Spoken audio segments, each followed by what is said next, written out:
I've heard jokes that I don't particularly think are funny. Great. That have because they crossed over a threshold which I don't find humorous. Okay. Are we thinking about anything particular right now, specific? Yes. Okay. Actually. Okay.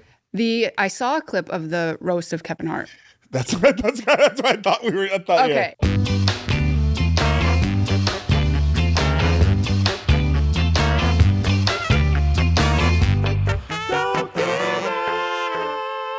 So, first of all, how's your coffee? It's delicious.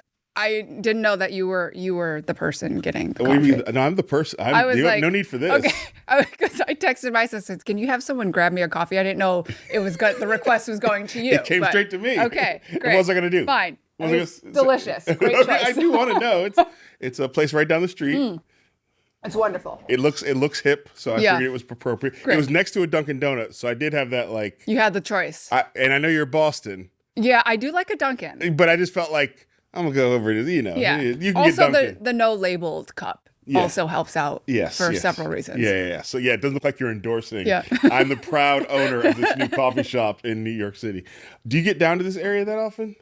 Canal Street? Yeah. The food. I've never been down. I've heard of Canal Street, but I've never been on it. And so I was like, man, this is really what it says it is. Yeah. I mean, it's what you see in the movies. New York is one of the few places I've ever been in America that is what it is portrayed like in the movies. Mm-hmm. Like the first time I came, I was like, oh, it is giant.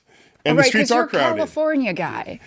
First of all, I'm not a California guy. Well, even bigger, I moved to Oakland from Chicago. Okay, maybe that's why I like you. Okay, it's the Chicago part. Yeah, I've been out in the Bay for a long time. My kids are all from out there. But it's funny to be, and I was actually born out there. But still, it's funny to be called a California guy and have would you prefer we call you Chicago guy? No, I can't claim that anymore. What state or city area? California guy is actually totally appropriate. I would say Bay Area just because if you say California, people think you mean LA. True. And so I say Bay Area, East Bay, Oakland. In order of preference, since this is you're hosting a podcast about me. Yeah. Oakland, East Bay, Bay Area, and I guess Northern California. Man, you got a lot of been California. A lot of things. Yeah. Oh, I got a lot of things. Okay. That's funny because I've read up on you. I don't have a lot of things. You have a lot of things. Not in comparison to you, a lot of things. Well, first of all, we're going to start now. All that was preamble. Yeah. So I start the podcast by giving people their flowers. Because we're in a situation. Why'd you say that like you're suspicious? You're also like a comedian also. Yeah, but I'm known for sincerity. No, I'm a sincere idiot. But when I first met you, yes, let's like wind it all. Like we got to bring it back for a second. When I first met you for the very first time, when I tell you, I have made it a point in my life to try to never forget the first time I meet somebody. Ooh, because sometimes when you meet people, as I've gotten older, I think back and I'm like, God, what was it? What was it? Within the first 5 minutes. Yeah. And so, I'm excited because of that, I pay attention. All right. And I have seen you on television. I knew of you. I love that you did like a hair thing. Yeah. And then when we met in Milwaukee, Wisconsin. Yep. Madison, Wisconsin. Yeah. And you came, we were like in this like nondescript kind of office building. Yeah. And you just kind of rock up. And you are exactly who I hoped you would have been. Oh, you are funny, you are warm, charming, and really excited to be there. And that was probably a little bit too much. That was a little too much. No, it was great. I was like really excited to be there. That's better than not being excited. Yes, but also I sort of also don't mind being a little bit extra. I'm like, I understand I don't want to disrupt the thing, but I want everybody to know I'm happy to be here. But I also like when someone comes in specifically talking about like Top Chef, we have a structure, we know what, I know what I'm doing. I kind of like when it's slightly disrupted by a guest that just is kind of like, whatever, because then it gives me something to like bounce off of. Yeah. No, you remember that. Yeah, I definitely like, I mean, first of all, I'm supposed to give you your flowers. Okay, well, I went first. This is what I remember about you. You're very commanding presence. You're a very commanding presence, and you know how to take over a situation. We'll talk about that later. I was so. I mean, again, same. Seen you on TV. Me and my wife have been watching Top Chef since like the first season when it was like, no offense to any of those people, but it was a lot of people like, I like to cook. Right. It Like, no offense to any of those people, but they hadn't. All you real chefs were like, I don't know about this yet, and it was people like, I cook sometimes. Right. So like it was great. I love all those people. So I've been watching since then, and you came on the show, and we're just such a like there's just people, and having spent time in TV production, there are people that are on camera, and it seems like I'm supposed to be on camera. Like, and it's not about the ego. It's just about there's some people who are so settled in themselves that when the camera shows up, it doesn't disrupt them. It doesn't make them do too much. It doesn't make them do too little. So you just sort of see that person and go, okay, some of these people are great chefs, and after the show, they're going to go on to be great chefs. Some of these people have choices about, do I want to continue being a TV person? And it was very clear from the first time, like, oh, she's going to have some choices. Well, I'm glad that you saw it, because I wasn't thinking that of course at not. all. I mean, not of course not, but I understand that. Like I was a chef. That's it's not TV. About ego. Some people want to be. You can see people like, I'm planning on turning this into a, and it's like, you're not. Yeah, you're not going to do that. A little too eager sometimes. Too eager, and just also aren't good at the thing you need to be good at. And I'm not saying this is I'm good at it. You just got to be able to know what you do on TV and be settled in it and know how to like turn it up and turn it down depending on the situation. Right. So like with Top Chef, like I showed up there to be like, oh, in Top Chef, I'm not like Kamau who's learning about racism and structural equality. I'm the funny guy. But also you can be whatever it is that like sparks you in that moment. Like if you have like sometimes we have some of the best conversations when we're kind of not talking about food, but using food as that through line to have the conversation. But I guess not even that saying the funny guy is like saying I can't do other things, but I know that in that situation, it's like a sitcom from the 80s. Special guest star this week. Right. And you got to come in and do the thing. Right. You can't sit down like, no big deal. I got to come in and like, it's like Kramer on Seinfeld. I got to jump through the door with the hair and like get an applause break. And then, so I just sort of felt like I showed up to, well, I'll tell you another thing, but I'm still in the middle of accompanying you. Then we'll get back to my experience of Top Chef. Yes. So I see you on TV. I'm like, oh yeah, and then you're like I see you start to do other things after Top Chef. I got invited to that show Fast Foodies briefly. Yes. I don't know what happened, but I was like, one of the reasons I wanted to go is because you were on it. Hold on. So we could have met before we actually met. Yeah. I was invited in something. I don't know what happened. I don't think it was my side. I don't know what. Somehow I said yes. Somehow that was when I was still doing night. I don't know. Somehow it didn't go through. But I was like, that's why one of the reasons I was going. I was like, because I like to be at home. Yeah, generally. same. So like, I don't have to go. A lot of times I'm agent, do I have to do this? But I was like, no, I wanted to meet you. And so that didn't happen. I was like, oh man. And then when we got the offer for Top Chef, like my Kelly Rafferty who I worked at the time, we were all like, woo. Melissa was like, woo. We're like, can she go? We were trying to figure out, but we have too many children to do that. But like, it was like, I had to show up for my community for Top Chef and take notes and pay attention.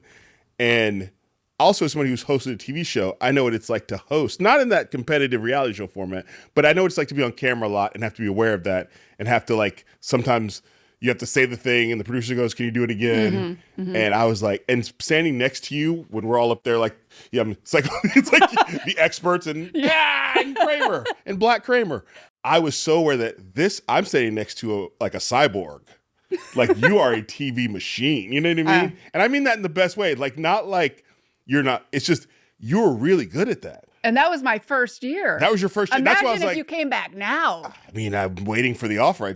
I will put the offer in right now. Okay, yeah, because I was just like, you were so, because I know what it is. I've been a bad host on TV. I know what it's like, especially when you don't have a lot of reps. Like the only way to learn how to host TV is to host TV. Right. There's not, I mean, I'm sure there's a school, and somebody can give you advice, but you just got to do it. Especially with reality television. Yeah. And you're like, at the end of the day, like there are lines, as you know, because you had a couple lines you have to hit. Yeah. But in between all those lines, which is about 5% of the time, the rest of it is just reacting to what's happening around you. And being aware that you're always on camera, also even if you're not on camera. You know Correct. what I mean? You're like, you always have a mic on. You always have a mic on. That's important.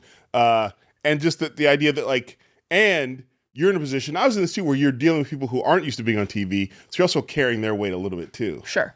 Well, I don't have to carry any weight for you. Not for you. No, I'm talking about the chefs who are competing. Sure. Like you got to carry a little bit of their anxiety and you got to tell them, hey, settle down. You know, I saw you doing some of that. I mean, we all do that, some of that. Like, are you sure about that? You know, like there's a little bit. And so I got to see, like, that's a skill, a hard fought for skill, being a TV host, and you are like great at it. And so I'm like, and so I sat there, I was like, oh, this Top Chef thing is just going to be like a little, like, I was like, there's something else happening. There's going to be, and that's why I was like, I'm just going to try to be this, and now you're going to know I'm older than you. I'll see if I can be your Ed McMahon on whatever the next thing is. You know Ed McMahon? You don't have to. I recognize the name. I can't picture it in my head. I mean, I'm like the last generation who would know Ed McMahon. I'm like. What did he host? He was the guy who, well, okay, here's better. Maybe you know this one. Andy, well, now I can't even think of his name. Andy, what's his name, Alex? Alex, I'm looking to you. I know Ed McMahon. I don't know Andy. Andy Conan's guy. Oh, Andy Richter. Andy Richter. Yes, I know. And he came on Fast Foodies. That makes sense. Yes. That seems like a diss. I don't mean that. It's Andy Richter's great. He showed up for me. What about you? I showed up. I was like, I'm going to wait. You? I like this Fast Foodies thing. I feel like there's a better offer I'm going to wait coming. for Top Chef. Because if I do Fast Foodies, then they might not invite me to Top Chef. So none of that happened. But Andy Richter is the more, this the guy, he sits on the couch while Conan does the thing. Right. Ed McMahon, and Andy Richter did it because Ed McMahon did it for Johnny Carson for like 30 years. Oh. Yeah. Do you know who Johnny Carson is? Yeah. He was the original Tonight Show. Okay. Yes. I didn't mean this to be about a generational divide. When you said Ed McMahon, I thought, Press Your Luck. Remember that show? Yes. With the no whammies? Yeah, I thought that was the guy hosting it. That's not him. That's not him. Okay, I mean, Ed McMahon, he did two things that he's known for. He sat on the Tonight Show on the couch with Carson and just sort of like, like that was a laugh that was like, Johnny said anything, he was like, ha ha, you did it again. like he was just there to like make Johnny feel like he wasn't talking to anybody. Got it. But it's a skill to be that guy and also to be invisible when the conversation doesn't need you. Right. So if he's talking to Burt Reynolds and Burt Reynolds is exploding, do you know who Burt Reynolds? Anyway. Yes, I know Burt Reynolds. He has a mustache. Yes. This was not the plan for the podcast. He was in a Western. I'm sure he was. I don't know. He had to have I'm been. actually not that much younger than I know, you but I think that there's times when generations really do divide. And you're like, my wife's 6 years younger than me. And she says she's Gen X, but she's at the very tail end of Gen X. I'm Gen X. Oh, you call me a boomer? No, I don't know. I see. That's what I'm saying. I don't know. We jumped from Gen X to Boomer. There's no in between. Ahead of there's like a half generation, but it's Boomers and then Gen X, and then there's this this. So you're a millennial. I'm an older millennial. An elder millennial. I am a 1983 millennial. See, my wife is 1970. Anyway, my wife is very young. Right. No, not inappropriately so. No, she's 1979. I'll say that. So she's claimed she's like the last year of Gen X, and I'm like, no, you're an elder. So because even with that, like 6 years or so, there's just things where it's like, I was like, when the Spice Girls came out, you thought they were cool.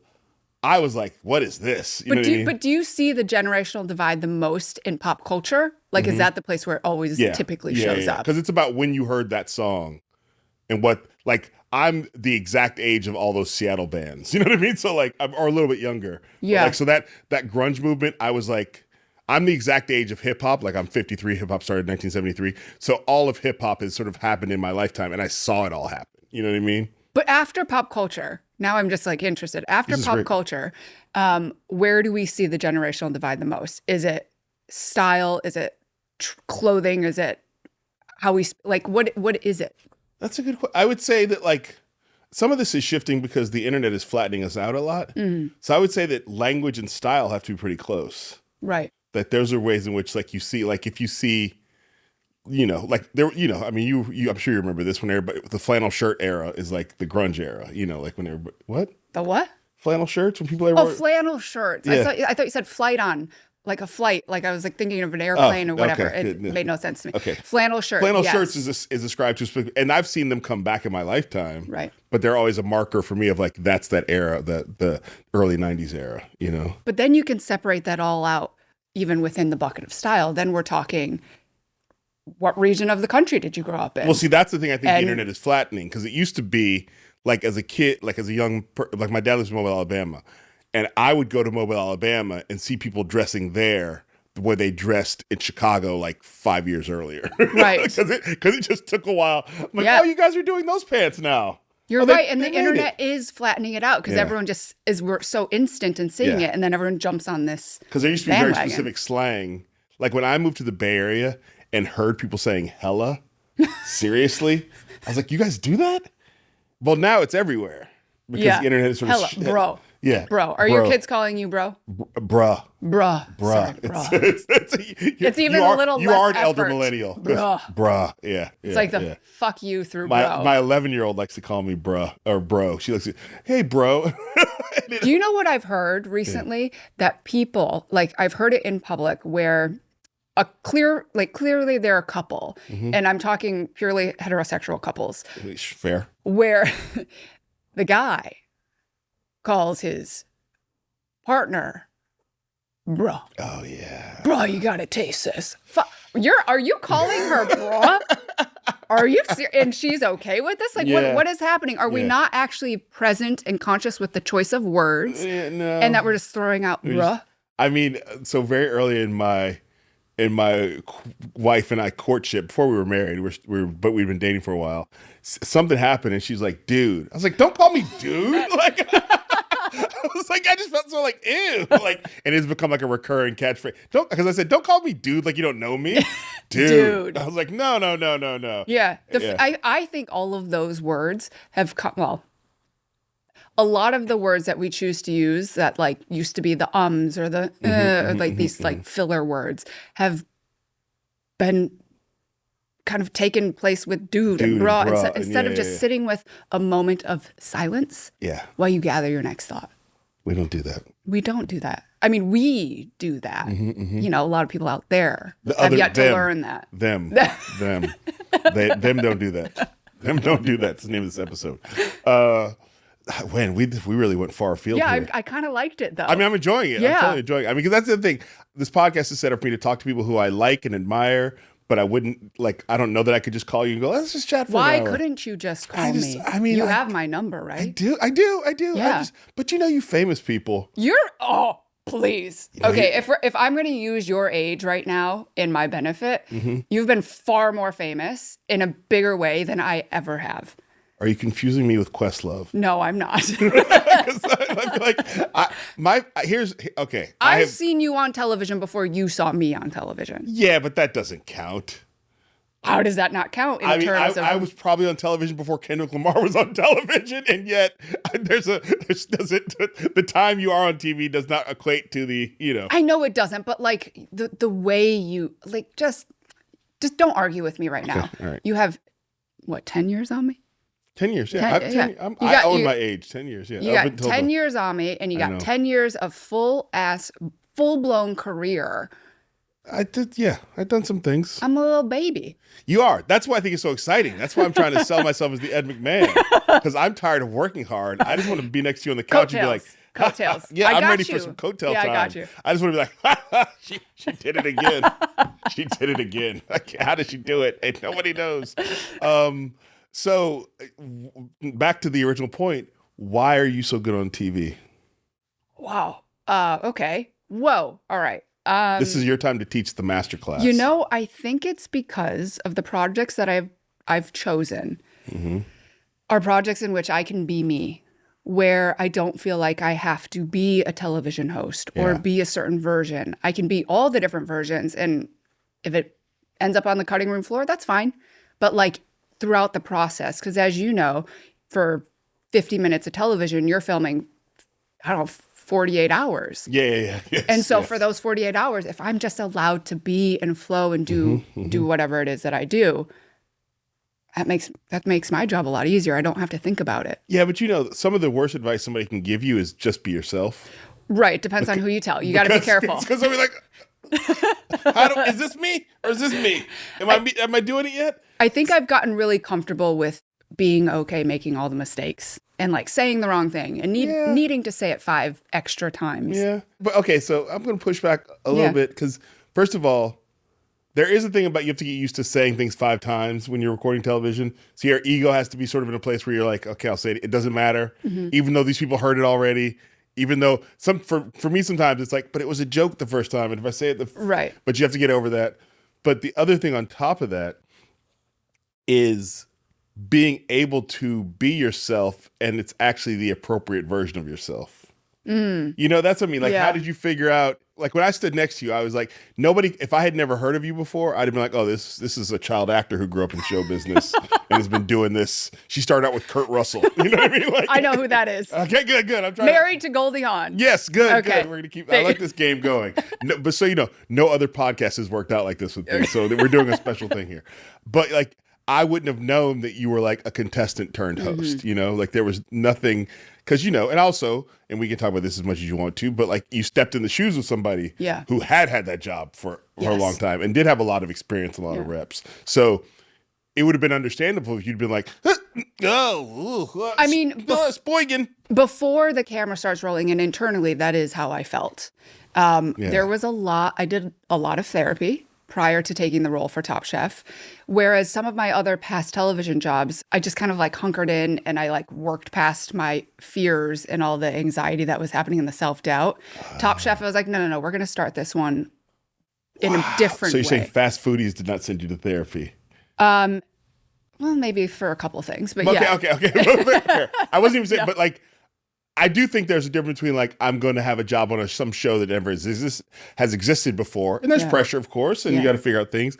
Versus I'm going to take over a role from like someone like Padma, who you know, right? And the audience is like, even though they know you, there's a lot of like, I'm sure. Oh my God, there was so much doubt. There was like, can she do it? And they're comparing the person that Padma was after 19 seasons, 20 seasons, whatever, to me being 10 years before that, the contestant. So they're taking two versions, her and then my version a decade ago, being like, can she do that? I'm like, can that version do this? And you're like, well, I'm actually over here now. Well, I'm already a different version, but also, again, my job is not to be her or to be anybody else. And so because I have a unique perspective of, I mean, just from the culinary standpoint, the working in the industry, a different relationship, I think, with chefs in general, on or off camera, and then having been a contestant, then we're talking about a whole different skill set. Yeah. And so I never had to be what she was.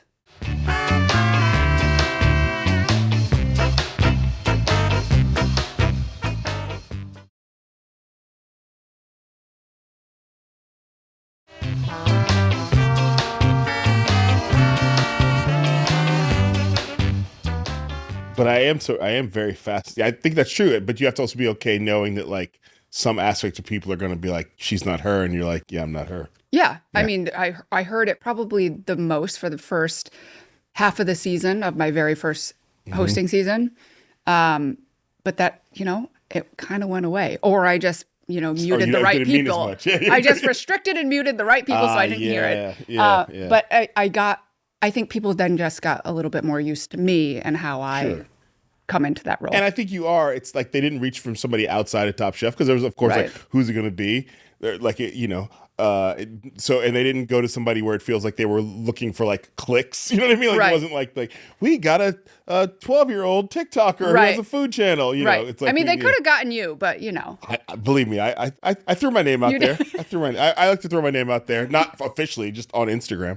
Hey guys, I'm free. Yeah, I'm always down. So, but yeah, the fact that it was from in-house, right? And you'd been doing other TV things, so those of us who knew were like, oh yeah, she's been out there. But then just the fact that you step in there and you just sort of, like I said, I want people who are watching this who don't know about TV production to understand it is like standing in that when you see this, like that shot of it's like me, you at the quick fire with Tori. Yes. Chef from Madison. Yes. He let me eat at his restaurant while I was there. It's one of the best meals of my life. And it was also, all these couples are having anniversary dinners and I'm just sitting by myself having a 19-course fine dining with all the wine pairings. He was great. So, but like, while we're standing there and the three of us, they're like, there's cameras on jibs and things and da-da-da-da-da. And you just got to be like, yep, we got to stare into the middle distance and that can throw people off. And like I said, because I guess when I was there, you were about halfway through the season or so. Do you realize, like in the moments when you're walking outside of television, so hopefully everybody can relate to this feeling, is that when you're, walking down the street or you start to like hyper focus on a movement and all of a sudden you forget how to walk or forget how to swallow when you're like having soup, you're like, hold on, how do I do this? Let me reset. All right, yeah. But like it's kind of the same thing that you have to forget about when you hyper-focus on walking when you stand in front of that TV and you can feel all of it going and you feel the countdown of 5, 4, 3, 2, 1, you kind of have to forget that you're actually doing the TV thing. Because if you start to hyper focus on it, that's when you start to freak yourself out. Man, these lights. Right. Yeah. You just got to you got the way that I always have enjoyed it, operating through Top Chef is reminding myself that I'm very much having an experience as well for the very first time of my life. Yeah. So I get to eat these 7 chefs' food. Yeah. Oh my gosh, how amazing is this? I get to stand next to Kamau. I get to have this moment. We're on a rooftop in Madison, Wisconsin. Who knows when this is ever going to happen People again? Are waving from the other rooftop. Right. At the farmer's market. They've climbed up to the top of the thing to see from afar. Yeah. I felt more famous that day than I normally do because people were actually looking at you. No, they were looking at you. But how many times do you look back on your life and you're like, damn, I wish I enjoyed that more? Or, oh, I wish I didn't. Or I wish I could do it again. Yeah, I do think that part of it, I do sort of go I have this is crazy as a way to settle myself down. Just to remind myself, this is ridiculous. All right, now let's do it. So it sort of takes you out of the I got to do good at it. Right, just this is, and to sort of enjoy the moment. So I did wave at the people across because I'm this is, the fact that they're over there, I want them to see that I see them. And, I do like to have fun in those moments. I think maybe it comes from being a comedian to remind myself that this is also we were all kids in our bedroom, sort of imagining what we would do. And look how what a cool somehow thing. I'm here eating 18 sauce dishes with different sauces from another era. I remember that. I remember the winning dish. I don't remember all the dishes, but if something places me very obviously here we are talking, so I'm brought back to that very moment. It was a potato, really simple potato with a Creole sauce and a goat cheese something, and really it shouldn't have all gone together. But Charlie, he's a chef in New Orleans. He made that dish, and I was like, hold on, something's working. Yeah, something happened where it's I didn't have to think about what I was eating. It just tasted good. I get that part of Top Chef now that if you put it in your mouth and you're okay, you're sort of thinking about it, it's probably not working great. Or if you just go, oh, can I get a bucket of that? Yes. Then it's so this is the part I want to talk about. So I got the offer and I remember I got the offer and it was they want you to come, yay. And they're just for the quick fire. I was all right. So let me explain to you that when I showed up, it was my intention to get asked to stay. I showed up I'm going to be so easy to work with. I'm going to provide so much value. I'm going to shut up when it's time to shut up. I'm going to be a professional. I'm going to say the line 3 times they need me to. But my plan is that I do so well that they ask me to stay for the dinner, and that's what happened. It is, and it was you didn't even have to do any of what you just said. You could have just been showed up without even stepping foot on camera yet and told the producers, I'd really like to stay with the elimination. I don't see myself in that. I don't feel like I have that agency. I always have to be I'm going to show them. That's my whole mentality. I'm going to prove to these. Here's the thing: when we invite people on Top Chef, we're also very conscious of your time. Yeah. And the fact that you flew to Madison, Wisconsin, that you left your wife and your children, it is still your time. Mm-hmm. And it's not compensated like a regular job. No, it is not. Very much it's a love of the game. Yes, correct. And if you want to be there, so no one's going to ever ask you to stay more than what you initially agreed to do. They don't understand how I work. No, you get paid in food. Yeah, no, you get paid in food. And you get paid in the fact that you get to tell everybody I was in shop. Right. It's like one of those credits that you feel and your room and accommodations and flight are all very much taken care of. No, they made me pay. No, for they that. didn't. Stop it. I love the producer, and you go, wait a minute.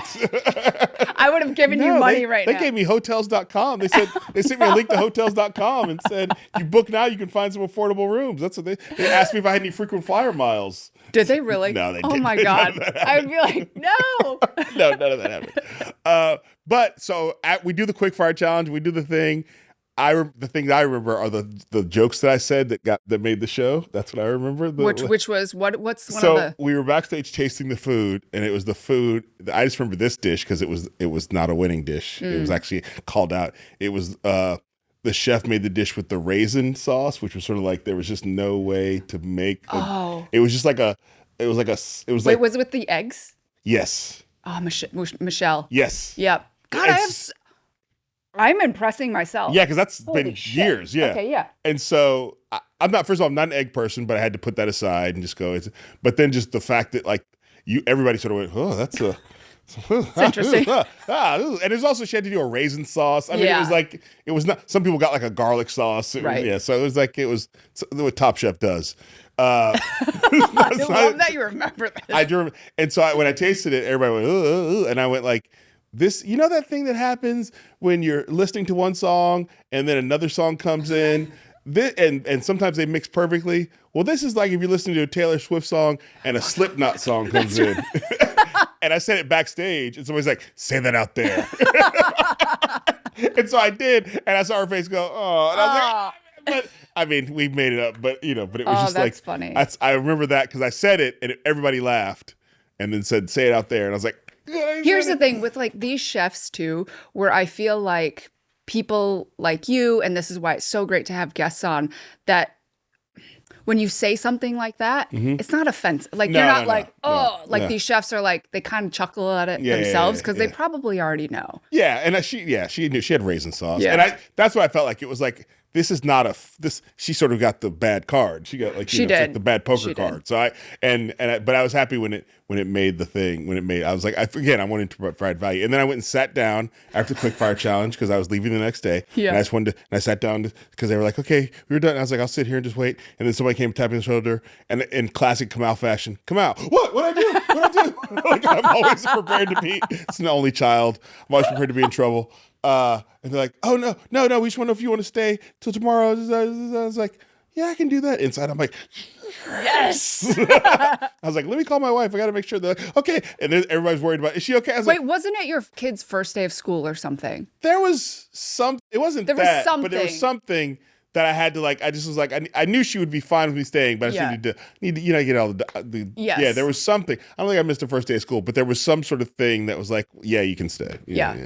So well, I'm glad that you asked her, and I'm glad that she said yes. Yeah, of course. Like I said, there's some of these offers that I get, it's like, it just takes me back to times when me and my wife were dating on her couch in her roommate's in her apartment with 5 people watching Bravo and being like, man, this is good. Anyway, I got to go to San Francisco and try to do 5 minutes of stand-up comedy and hope I can make this career happen. We got to get your wife on. That would be and your kids. I mean, stop it. We had kids on this season. Maybe next season. I think that my kids are, that would be fun. I love, in the same way that I like working with people like you, like kids, you just never know what's going to happen. You don't know. And it makes it so much more interesting to me. And my kids, my oldest daughter, Sammy, sings and plays guitar. And so my kids are sort of like ready for they're like, we're like not pushing them to do things, but this is what they do. My middle kid actually performs with me sometimes when I do stand-up comedy. She sits on the edge of the stage with the microphone and counts how many times I swear.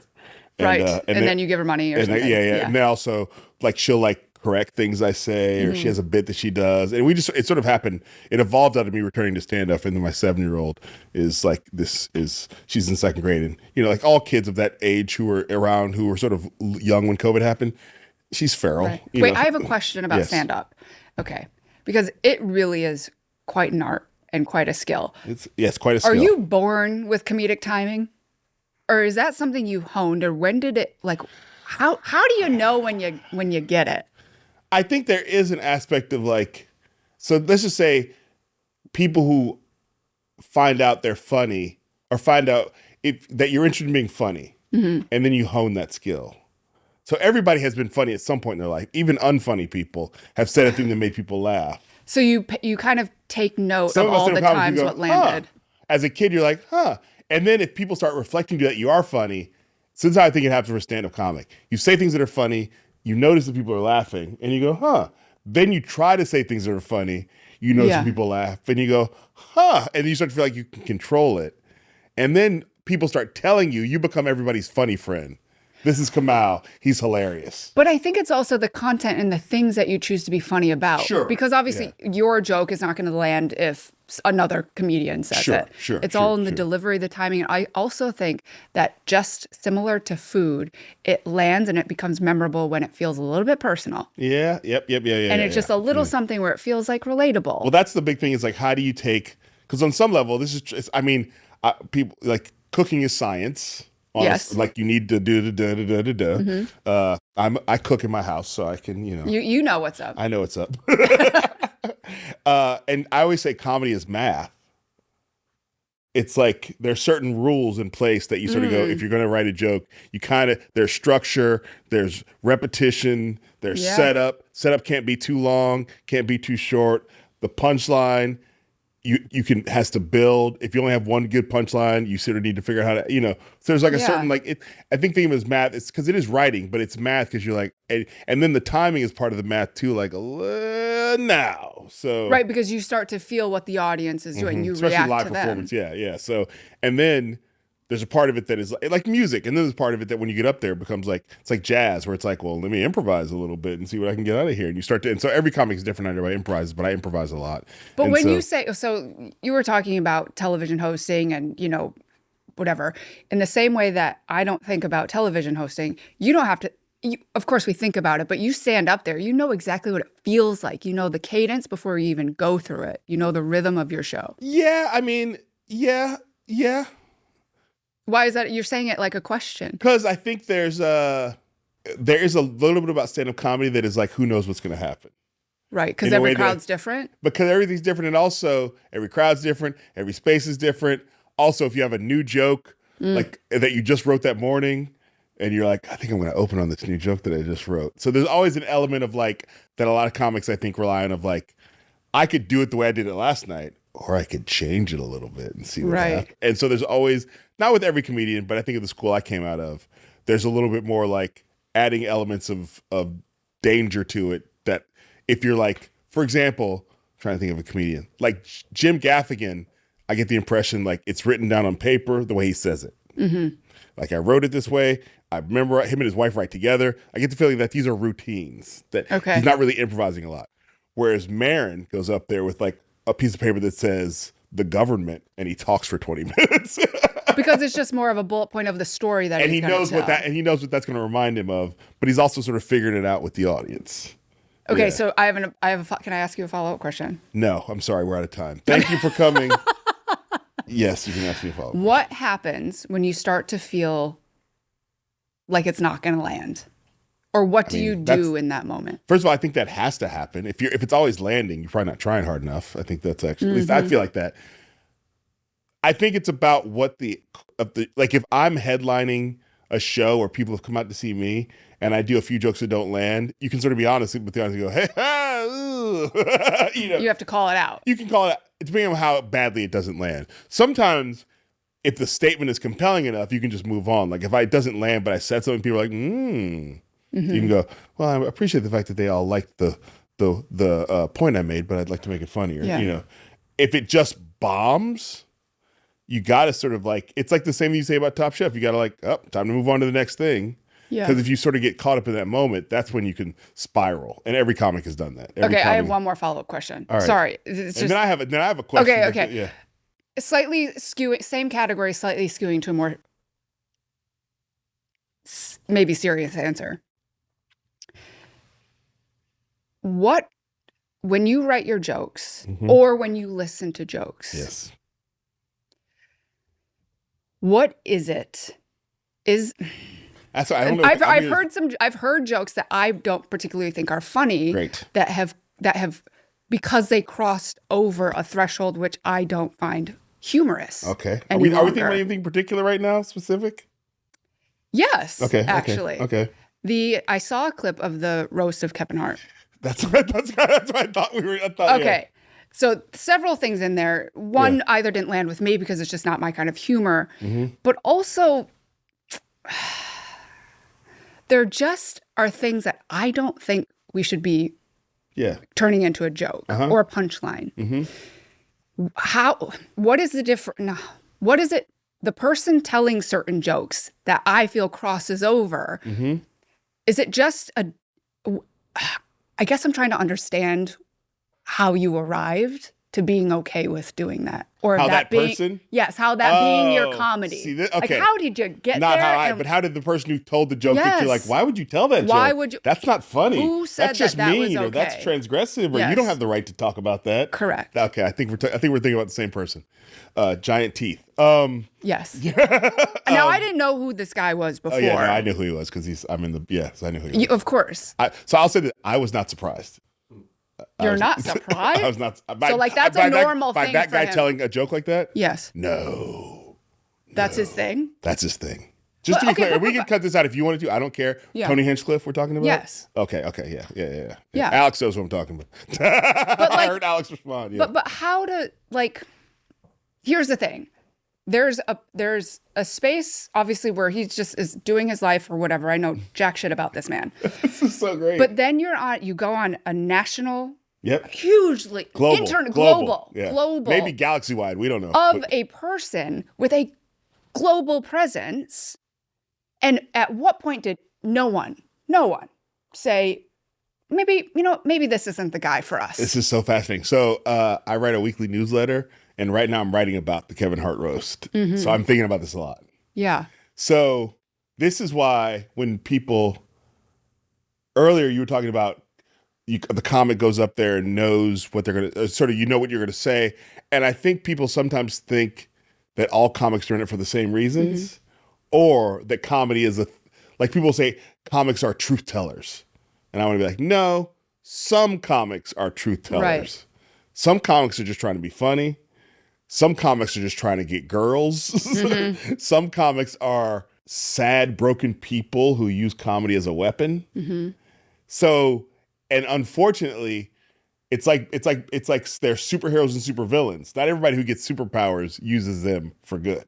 Right. And comedy is a superpower, just like cooking is a superpower. Right. Like, and I think we think that everybody who got the superpower of being funny would want to use it for good. And good could mean like being like George Carlin, where you're speaking truth to power, or good could be like being like I'm trying to think of a comic like, well, Jim Gaffigan, who just wants you to laugh. But the crazy thing is, I didn't watch the full roast, but I saw it was 14 hours long. I saw the clip. Yeah. And if we kind of like the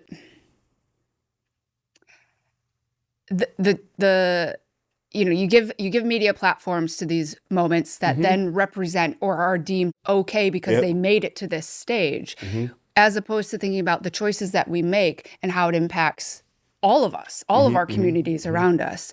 And I live in the space of you do all the things, like you are a good person, you spread the good, it trickles out, and mm-hmm. it just is like this thing, because sometimes I get so overwhelmed by all the things that need changing in this world and country mm-hmm. Mm-hmm. that sometimes all you can do is focus on the things that you actually have full control over. Yep. But then moments in our country's culture and mm-hmm. society, you're like, okay, but that just gave someone else permission to maybe not say the same thing in their circle, but be that kind of person. To be coarse. Yeah. And to be uninterested in being a helper. And we live in a place where we are led by example, whether we understand it or not. Yeah. Like we see something, you're like, oh, okay, mm-hmm, that was just mm-hmm. broadcast to the whole world. Mm-hmm. So maybe that's okay. You know what I mean? No, As sure. opposed and to, even if they don't tell their own version of that joke, correct. They spread that joke, they put that joke on social media, they point and go, he said the and thing. And then it becomes normalized yep, and it feels less like an issue because it's so familiar. It feels like, oh, I guess that we're okay with that now. Right. Yeah. Which one that I've spoken to is okay with that right now. No, I can't imagine your circle's like, I can't imagine anybody in your circle be like, I don't know. That was really made me laugh when he created an image in all of our minds of George Floyd being in hell. Right. Yeah. Right. Yeah. Over a joke that nothing there had to do anything to do with George Floyd. Yeah. But correct me if I'm wrong. The majority of people that were sitting up there laughed. Yeah. The majority of the audience mm-hmm. laughed. Now it could be this uncomfortable laugh. Yeah. There's like the like what do I do right now? Like holy also, shit. It self-selects. They didn't like force people to go there. So people going there showed up for that thing. Yeah. It's a roast. And there's this culture of roast where it's like, you're supposed to be able to say there's this culture of roast around saying the meanest thing you can think of. But isn't the roast supposed to be about Kevin Hart? Like he signed up to be roasted, not for us to roast these things that have happened in our world. It's so funny because I'm literally in the middle of like last night was when I was writing this piece and it's just getting longer and longer. So I would say that roast in my mind is a symptom of a broken entertainment industry. Mm-hmm.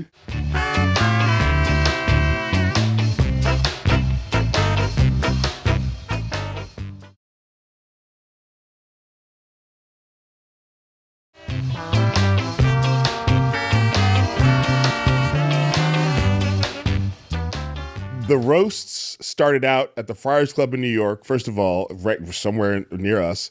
The Friars Club was a men's club, started by entertainers and publicists, but it was a men's club. So we're already talking about a thing that is like, and also just white people or white people, white passing people. Because, like Danny Thomas is an Arab, but he's white, so there's like, so it's a white men's club or white passing men's club. The roast started out as a way, we want to raise money for whatever causes we support. Oh, we'll bring a guest of honor. And then because they had a lot of comedians, they became comedy roasts. Right. So that was a subset of like maybe trying to do a good thing, maybe. But then the roast became so popular, the sort of the raising money part of it goes away. And comedy roasts start to become a part of American culture. And they start to air them on TV. But it was still a self-selecting group of like roasts back in the 60s, 70s, and 80s were done by people who were friends with each other. It's like giving your friend shit. Yes. Yeah. And it's also, it's a different entertainment industry. So CBS might have the Dean Martin roast on, and you're like, I don't watch that. I watch ABC. I watch Bonanza. And there's no sense that we all have to be watching it. Like you can watch Milton Berle roast Sammy Davis Jr. And those jokes are still, they're all trading in racial stereotypes and gender stereotypes and sexism and your wife is so blah-blah-blah. Right. Sammy Davis Jr., be careful, he might steal your wallet. Like that's what they're doing. But it's a group of friends who sort of have agreed that these are the things. Right. In the early 2000s, Comedy Central, because they wanted cheap, or late 90s, wanted cheap programming. And so they sort of brought the roast back. But now it became it's not about doing good. It's not about a group of friends. It's about who's the most famous person who will agree to be roasted. Right. And then let's bring in the comedians who are good at it. So now the comedians don't actually, Mark Maron tells a story about how he was on the Chevy Chase roast. And it was just clear Chevy Chase didn't know any of the comedians. He wasn't friends with any of them. He didn't want to be there. He just took a check. And Comedy Central aired that roast once because it was just bad. But the problem is, and it should have been a sign like, maybe this is the thing we do. It just became content. Right. But when Comedy Central was doing it again, you sort of had a million choices. So it's happening and you might hear about it, but it's over there. Well, Netflix has taken up so much entertainment space that now we all kind of feel like we have to take it in. And social media is such that like you probably couldn't steer clear of the roast content. I didn't even watch it, but God, I feel like I've watched it. Because now the entertainment industry has set up our algorithm in such a way that like it can sort of force feed us content. Right. So here's what I'm saying. Yeah. And the roast isn't even about honoring Kevin Hart. Correct. It's just about getting as many eyeballs as possible. And one way that the algorithm has determined eyeballs show up is outrage. Yeah. And so Tony Hinchcliffe, who very famously became to prominence because he opened for Trump at a rally in Madison Square Garden and said the thing about Puerto Rico's a trash island. And if you look at there's nothing about it. Guy. That's the same guy. See, it's not even set up there's not even a joke there. It's just he called Puerto Rico an island of trash. And but Tony is known for this. And so then Tony gets in position of like having to top himself. Oh God. And so and I'm not giving him any bail at all. I'm just saying, but I know how a comic works. Oh, you think that was bad? He's in you think that was bad position. And it's funny because even when he tells the George Floyd joke, he stumbles over it. Because I think somewhere inside Tony, he was like, this might be. Yeah. But I have a question. How did he even get invited? Like, how did he even get invited? There are certain comedians, because the roast comedians are a self-selecting group. I'm never going to be invited to roast. I'm invited to Top Chef. Yeah. So like we like the ones that we Yeah. So there are a group of comedians, Jeff Ross, Tony Hinchcliffe, who that's what they're known for. Almost more than even doing stand-up comedy. Actually, no, more than doing stand-up comedy, they're known for like roasting people. Now, Jeff Ross comes out of more of the like Don Rickles sort of like sort of elbowing a little, like, it's not, Tony Hinchcliffe is like, it's the cleverness is gone. How do you think Kevin Hart actually feels about it? Why are you looking at me like that, Alex? I'm watching the monitor. It's like there's a black discussion happening here. I've never met Kevin Hart, so I'll say that first of all. I think if you get to the position where Netflix is like, we're going to do a live roast of you, you've made choices in your career where this is what you signed up for. You know what I mean? So I don't know that he's like, he put out a video the next day saying like, basically sort of like, in some sense saying, hey guys, it was just a good time. Everybody did well. I think it's like But Kevin Hart got paid to sit there. Oh yeah, and this is and Kevin Hart's been very explicit about I'm trying to be the most famous comedian of all time. And so being on the biggest platform for one of the biggest events where you're at the center of it is part of being, he's made it clear he wants to be a billionaire. Like I'm just saying things he said. So I think this is what he signed up for. But see, this all goes back to, I think, the heart of a lot of the conversations that you've been having on your podcast is the impact of our actions have a trickle-out effect. There is something that happens with every action, every decision and choice that we make as being visible people or just whatever. Yeah. And you like to think that there are just good people making really good choices for the betterment of all of So all I'll of say the this, things. of what I've observed in my career, and this is part of the reason why I've been determined to stay in Oakland, because it's like not an industry town. First of all, I love it. And it's not an industry town, so I don't make a lot of decisions based on industry. Like when I do you want to come to Top Chef? Do I want to leave my house and fly to Madison in the whatever, and we have a thing? Yes, I'm making that decision to go to the industry. Yeah, I'm not walking around the streets of LA where it's like, do you want to go to this thing that's right over there? Oh, I don't want to do it, but it is right over there. Right. Do you want to audition for this thing? I don't, but it is right over there. Like I have to make decisions. Do you want to go hang out at this? Do you want to come to this white party hosted by this person who has maybe been accused of doing things? I don't ever get those invitations because I mean, for many reasons. So if your goal is to be as rich and successful, as rich and famous as possible, you're going to start to end up in rooms with people who are just there to sort of help you achieve your goal. And those types of goals, you start to a lot of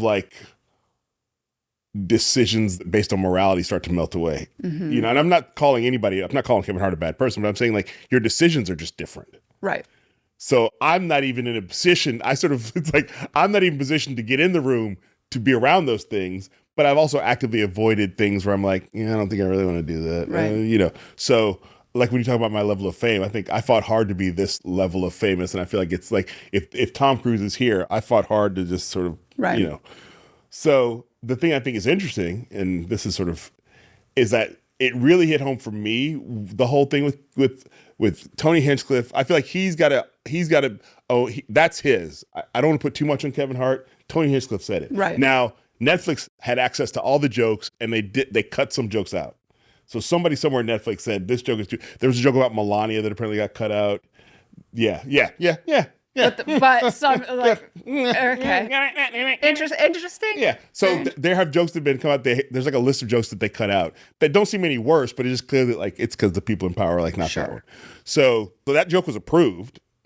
I'm not saying Kevin, but somebody approved it. So, but then... what I saw is there's some people in Minneapolis, and I just did a whole bunch of. I was in Minneapolis filming some stuff and talked to people in Minneapolis after the Alex Preddy was murdered and Renee Good was murdered, and so Minneapolis is right now in the middle of their activism season because of all that.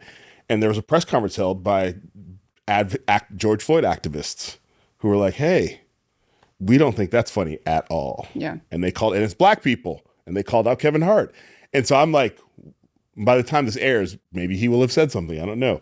But does the message even get to him that those black people are mad? I don't, because you have to be able to be in the space where somebody can go, hey, can I show you this thing? Right.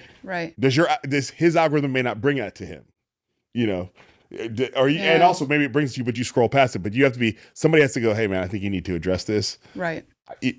Because I don't know that he even I don't know that he takes it in. And I get that. I've never met him. I've met people who work with him, but I've never met him. And the thing that I think that we're all in the middle of is the reason why that George Floyd joke hurts so bad is because things aren't better. Correct. It almost feels like things are also No, they're going backwards. I would say they're backwards. Yes. Yeah. They have fallen back. So it just feels like, damn it, man.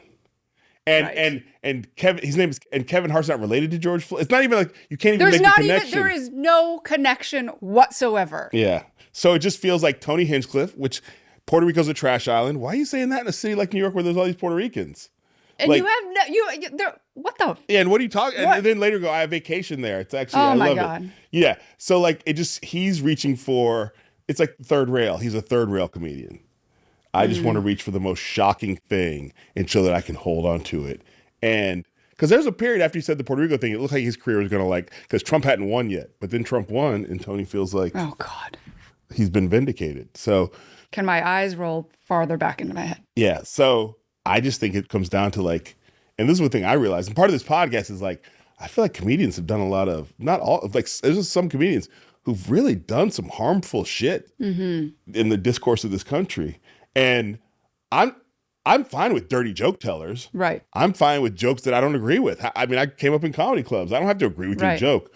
But when you then sit next to the president, or sit next to a candidate who's actually talking about repealing women's right to choose and taking DEI out of every day, out of schools and out of workplace, and he wants to do mass deportations, and you're bringing him on your podcast or you open for him at the thing. Now I gotta have an opinion. Now there's a problem. Yeah. Now there's a problem. Yeah. Believe me, I love twisted, dirty joke tellers where you're like, oh, yeah, but people are being harmed every day. Right. And I don't think these people are seeing it because we have different news feeds. But correct. I just feel like part of this podcast, and I didn't know I was going to do it with you, is to directly sort of present an alternative view of how comedians can do it. But I didn't know you were going to be the comedian. I didn't to do either. it. But here's the thing. See, these are my follow-up questions. One question, one answer, you led me to the next. And then I actually had, I didn't know I was going to go there either. Yeah, wow. I just could not wrap my brain around it. So. Well, like I said, I would say, to me, it's like a superhero thing. Some people are born with superpowers and join the X-Men or the Avengers.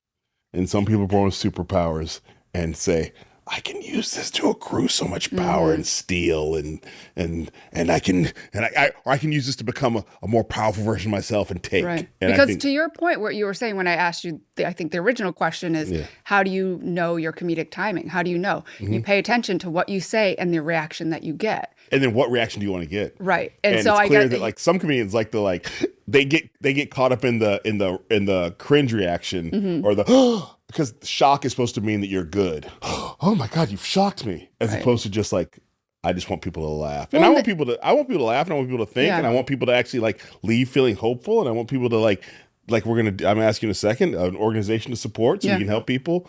And I understand that means that there's going to be a ceiling on my fame because I'm not just going to try to get into every little thing I can, But it's because you have morals. And you have a direction. I was raised by a mom who came out of the civil rights movement and said you have two responsibilities: to provide for your family and to make it better for your community. And then as I moved to the Bay Area, I found out my community included more people than I realized. Right. Yeah. But what is kind of similar to sometimes the greatest jokes and the greatest food, kind of when we went back to that quick fire now, are the ones that you just don't even have to think about. I don't think about They just stick and they land and you're like, damn. Yeah. That was good. Yeah. And then you think about it, here we are 3 years later. Yeah. I'm thinking about that dish. Yep. And some of the most important jokes are the ones you think about later, and it actually changes the way you think about something or how you move through the world, or just it kind of stops you in your tracks. I think it comes down to because I just want to wrap up this whole point about Tony Hinchcliffe is that I just have seen since the Trump era, some comedians are more interested in access to power than they even care about being funny. And I'm a comic who supports policies I agree in, but I don't want to go to anybody's inauguration. Yeah. Nope, not even people I agree with. Why is that? Because I don't want to be seen as that person's surrogate. Right. I will vote for you. I might even tell people to vote for you.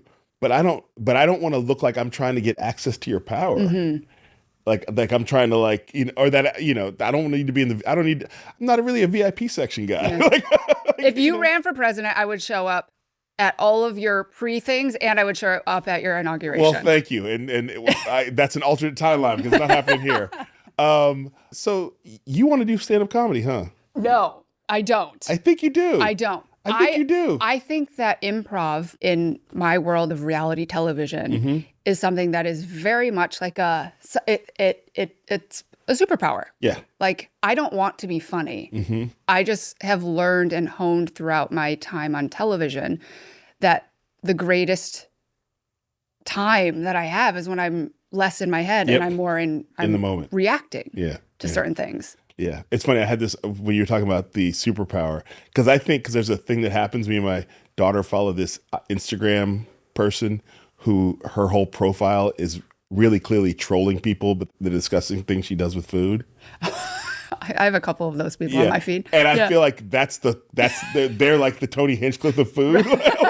like, why are you doing that? Like, you have all the right elements. Why would you deep fry that? Why would you put that on a Blackstone grill? Yeah. Yeah. That, like, and I feel like that's the equivalent of like the MAGA comedian. Like, you're just why would you do that? Don't do that. That's a beautiful product. That's a beautiful thing you started with and you ruined it. So man, this podcast really turned a direction.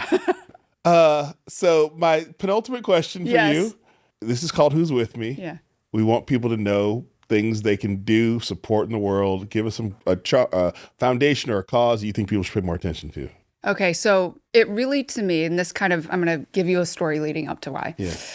A lot of the organizations that I like to support are ones in service of kids. I had an incredible childhood, and everything that I trace back to, I think all the bits of goodness that I am and that I have become are because my parents, similar to you, instilled values. In the same way that they never made me feel like I had to be better or do something worthy of their love, like the true unconditional love. And I'll give you an example. When I was a kid, I would cook horrible food for my parents. And I would do really badly in ballet school. And they were still very proud of me. And I could feel it when they said, we're just really so proud of you. They say that with the exact same feeling as to when now as an adult, I get an Emmy nomination or I get a job or something. So I never feel like I have to just constantly one-up myself in order to have their love. And I believe truly the foundation of a really great person is having complete, true, unconditional love surrounding you. And that can be mentors, family, friends, parents, cousins, friends, whatever, it doesn't matter. So that being said, one of the foundations that I am incredibly passionate about is the Emeril Lagasse Foundation. He's not only supporting the community in New Orleans, but also nationwide. He is a global name. And so what their foundation does is it collects resources to then spread out to several other different resources, all supporting the kids in the community, whether that be after school programs, things that are culinary related, or just places for them to go for mentorship and community. And I think that is the foundation of creating good people. Another one is, because we're in New York City, City Harvest, that collects food. They call it rescuing food for over 40 years from all over the city and then dispersing to food pantries in different communities that are in need. I think anybody being hungry in this country, let alone New York City, is absolutely outrageous with the amount of abundance. Food is the number one thing that goes into the landfills. Wow. It is heart-wrenching. 1 in 4 children don't know where their next meal is going to come from, which is heart-wrenching and completely unnecessary. So those are two that I feel very passionate about because I feel like they're doing a lot of great work. Thank you. Can I ask you one more question? Yeah. Because you brought up something this is another subject that has come to mind, and I've heard you talk about this. And if this is too big a subject, you might have to come back for another podcast. But I have a lot of friends who are transracially adopted. Yeah. My goddaughter, Olivia, who I wrote about in the book Who is Government, that I wrote with was invited to write with Michael Lewis, is Black, born in Florida, adopted by 2 white lesbians from Maine. Yeah. Who then realized you can't raise a Black daughter in Maine. Wow. And then moved to Oakland, which is how I met her and met them and their family friend. Olivia's my goddaughter, and she's now in law school. And I've heard you talk about your being an adopted, transracially. And there's a lot of talk. I don't know if you saw that clip David French came out with recently. David French, he writes for the New York Times. He's white. His wife's white. They adopted a Black daughter from Ethiopia. And he said, I didn't realize he's a conservative. I didn't realize racism was actually as bad as it is until one day I picked my daughter from school and she was crying. Her and her Latina friend were crying because a truck had driven past and called her the N-word. Right. And that was his first realization that racism was like a thing that wasn't just a thing that Black people were making a big deal out of. And I had feelings about that. And I know transracial adoptees who feel like one of the challenges of being a transracial adoptee is that your parents just think of you as like, they don't think of your race. Oh no, my parents absolutely, from the moment I was adopted, them saying the word adoption before I even recognized what that even meant. They're filling the home that subconsciously I'm picking up on with, dolls that look like me and introducing me to different books. My mom would read me the Korean Cinderella growing up, not the regular Cinderella, and they did everything that they knew how to do. I also grew up in a place that wasn't perhaps like Maine and, with very little people that look like you. I grew up with other adoptee friends. I grew up with other Korean Americans that were very much in our neighborhood. I think the biggest thing for something that I have had to learn, and I think it's probably accelerated how I find my voice and being outspoken, is the assumption or the stereotype that I am submissive, that I am more subtle, that when I speak up as a woman in the kitchen and being an Asian American woman, that God, oh, you're not supposed to do that. Hey, oh my God. You're like, can I tell you something? Oh my gosh, she's screaming. Like me giving an opinion or having a pushback on something, I will never, it's coming up a little bit more, or maybe I'm more aware of it now as an adult. But I could say the exact same thing. And I have said, fuck a million times, whether that be in a really great way or in like a really aggravated, pissed off way. Yeah. But when I say it, people react differently than if someone else says it versus when somebody else says it. And so for me, it is my service to be like, I don't want to say the opposite of submissive because like. But to take up space. Right. And I'm allowed to do that. And the more I do it, the more it becomes familiar and the more people recognize that is something that's everybody else can do. And I think that's the biggest thing that I had to fight against as I got older, less so growing up in Michigan as an Asian American, but now as an adult, especially on television, on a network that Bravo doesn't have a lot of Asian Americans in comparison to the other casts. And so for me, like, I'm going to go toe to toe. You're going to say, if you want to say fuck, you're going to say fuck? I'm going to say fuck. Yeah. All right. Fuck. Get used to it. Okay. Motherfuckers. Right. I love it. Sorry. Man, I could keep talking. I have so many more things to say. I had another plan for this interview, but you just sort of made it the Kristen Kish show. I didn't know. I didn't know where we're going to go. I thought I had a plan, and you just sort of like. The best ones are the improvisation of, is that a word? Am I saying that right? Improvisation, that's a word. Improvisation or improvisation? Improvisation. I put the wrong syllable emphasis on the emphasis. Yeah, improvisation. Okay. Yeah, I think now I feel like now it's the thing we just talked about. I forgot how to walk for a second. How do I swallow? And we've come full circle. My last question of the podcast is called "Who's with me?" Are you with me? I will forever be with you. You're my retirement plan, just so you know. Like, I have 3 kids and you. Okay. So like, I'm just so you can talk to the other girls about who has to but like I'll live with them, but I'll have a job with you. That's my plan. Yeah, I got you covered. Okay, good. Thank you. Thank you for listening, watching Who's With Me, Debbie Kamau Bell. Shout out to Rabbit Grin Productions, who's producing this with me and my company, Who Knows Best Productions. Shout out to Malcolm Gladwell's Pushkin's Industries, who's bringing this episode to you right now. Shout out to everybody. Just shout out.